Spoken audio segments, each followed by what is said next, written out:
most about Dylan not being in the lineup? What did I miss most? How quiet it was in our locker room. Yeah, no, well, we miss his presence, especially on the PK shot blocking stuff. Obviously, as a deep partner, we have a lot of chemistry, so he missed some of that stuff. After an injury like that, how hard is it to get back in front of the next slap shot on a PK or something? It's tough. The first one's gonna be tough to sit in front of, but it's kind of like getting, coming off the summer, getting into that first game. It might take a shift or two, but I'm sure he'll transition real nice. The average person avoids things that are painful. What is it about you guys? It's part of the nature, part of the DNA. Been doing it our whole lives. The rest of that shift that he took when he broke it there, I mean, he's laboring around. He finishes his PK shift. Can you make us understand what that means to the group to see somebody go through that? Yeah, incredible. Obviously, on the bench, we don't know how severe the injury is at the time. Later after the game, when you find out it's bones broken, that's pretty incredible. So it brings a little inspiration. Any shot block like that, you see the guys in pain, especially a guy like Dill. It's inspirational to see him not only get up on his own power, but to finish the shift and not even cause a whistle. So it's pretty tough. What did you make of the other night where you guys had to? I mean, you ended up playing massive minutes. I think you played 10 and a half in that final period. Is that the most you can remember playing in a single period? That's never enough. No, I'm just kidding. You know what? The next man out mentality is not necessarily, well, it is a guy coming into the lineup, but it also can be guys playing different roles, playing more minutes, whatever it is, whatever it takes. So, unfortunately we lost another guy, but it is what it is. Safe to say, though, the mood's a little different today, and with Dylan looking like he's coming back in and Josh avoiding anything serious, changes the look of the blue line a little bit. Yeah, certainly. Those two guys are obviously huge pieces to our blue line, and bring good mojo around the locker room, and we're excited to have them.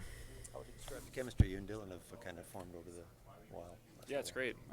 Obviously, like I've said before, we've known each other for a long time. He lives a little too close to me in the summer now, so I see him too much. But it's been good. Yeah, chat a lot off the ice too, played a lot of cards, go to dinners together, so all sorts of stuff. And on the ice too. On the ice, absolutely, yeah.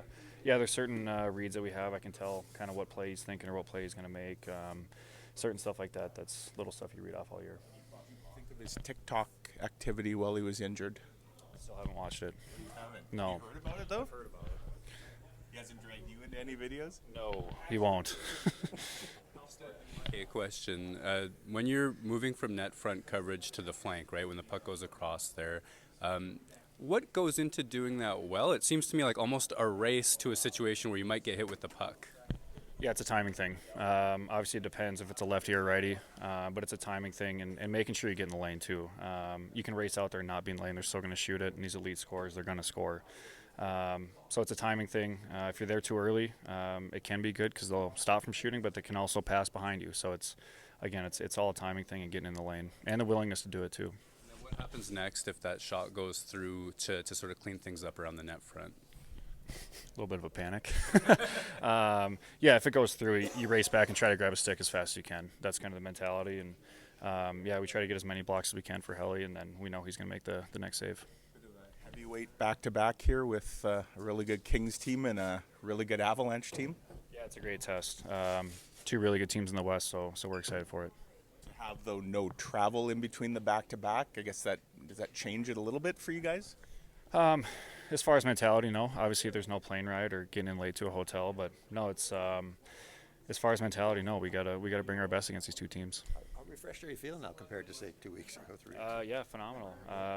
2 days off. I think we've had one game in 5 days. Not only physically but mentally, you get to walk away for a bit and do something else for a couple of days. Makes a difference. Absolutely.